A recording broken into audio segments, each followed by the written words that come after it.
Hai adik-adik semua, bertemu lagi dalam channel ETC, Emmanuel Teens Corner. Pada video kali ini, Kak Grita akan melanjutkan pembahasan perenungan kita tentang satu sosok yang sudah dibahas pada video sebelumnya, yaitu Santo Yosef. Di video kali ini kita akan merenungkan bagian kedua dari surat Bapak Paus Fransiskus, Patris Corde. Bagian kedua ini akan membahas tentang Santo Yosef, Bapa yang lembut dan penuh kasih. Seperti kita semua tahu, Santo Yosef adalah ayah dari Tuhan kita Yesus. Selayaknya seorang ayah, Santo Yosef menyaksikan perkembangan Yesus mulai dari di kandungan Maria, lahir, menjadi seorang bayi, dan bagaimana dia terus bertumbuh semakin hari semakin bertambah hikmat dan besarnya, semakin dikasihi oleh Allah dan manusia. Yesus sendiri dapat melihat kelemah lembutan Allah Bapa pada sosok Santo Yosef Bapanya di dunia ini. Ada 3 gestur atau gerakan Santo Yosef yang membantu Yesus sehingga Yesus dapat melihat kelemah lembutan Bapa. Apa aja sih? Yuk kita akan bahas bersama-sama. Yang pertama, Santo Yosef mengajarnya berjalan dengan memegangnya dengan tangannya. Belajar berjalan merupakan contoh keadaan di mana kita belajar melakukan hal baru yang belum pernah kita lakukan sebelumnya. Yang sebelumnya Yesus hanya bisa merangkak, perlahan-lahan dia belajar berjalan. Tentu banyak kebingungan, kecemasan, ketakutan. Tapi peran Santo Yosef saat itu adalah memegang tangan Yesus. Artinya, ia mendampingi Yesus, memberi semangat, menjadi sandaran sehingga Yesus akhirnya berani melangkah. Inilah gambaran Bapa kita di surga yang selalu ada memegang tangan kita semua, mendampingi, memberi semangat, menjadi sandaran, bahkan mengangkat kita lagi saat kita mungkin terjatuh. Di bulan-bulan sekarang ini mungkin kita sudah jenuh dengan segala kehidupan serba online, sekolah online khususnya. Apalagi sebentar lagi kita akan bersiap-siap melangkah ke hal baru, yaitu kenaikan kelas, berkenalan dengan teman baru, guru baru, mungkin sekolah baru, belum lagi pelajaran baru. Wajar kalau kita takut atau cemas akan seperti apa ya nanti, apalagi kemungkinan masih akan secara online. Tapi saat ini kita diingatkan bahwa Allah Bapa kita tidak akan pernah meninggalkan kita. Dia akan terus bersama-sama kita seperti saat Santo Yosef mendampingi Yesus.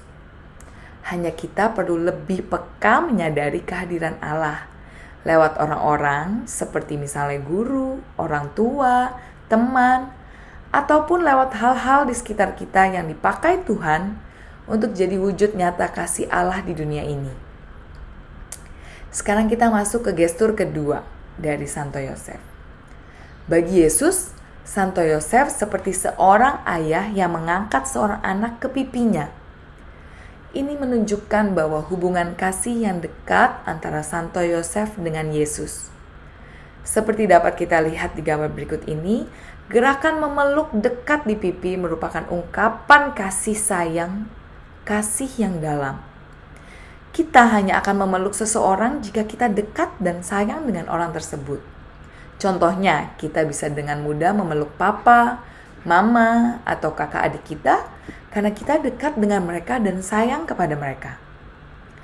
Gambaran Bapak Yosef yang memeluk Yesus ini merupakan gambaran Allah kita yang mau memeluk kita karena Dia begitu mencintai kita dan ingin punya hubungan yang dekat dengan kita.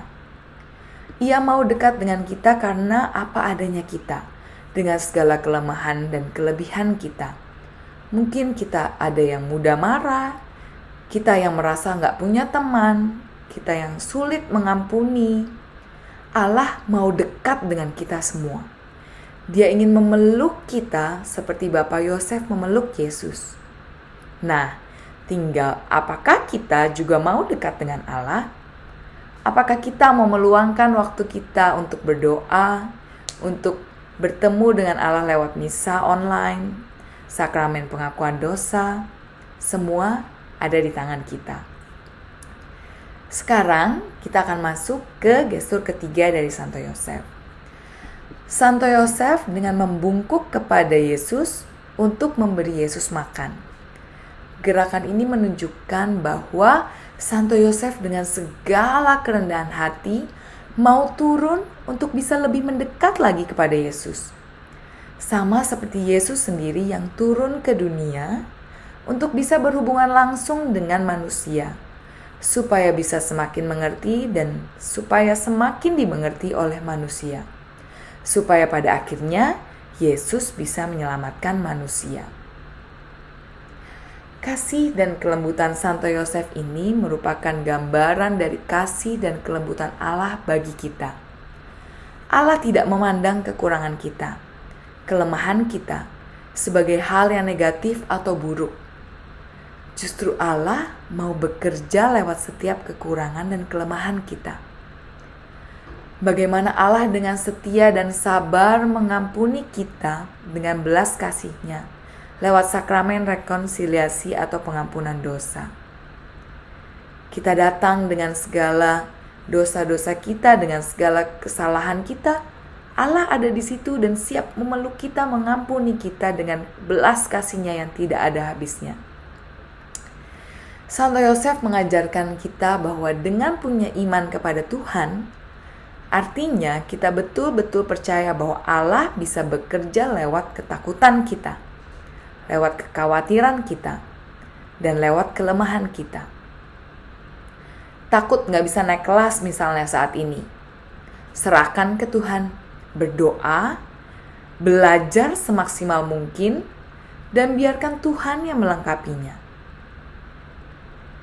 Kita diajak untuk berani membiarkan Tuhan untuk jadi nahkoda dari perahu hidup kita. Maka, Kak Grita mengajak saat ini, mari kita biarkan Tuhan yang menyetir hidup kita. Karena Tuhan adalah Allah yang lemah lembut dan penuh kasih.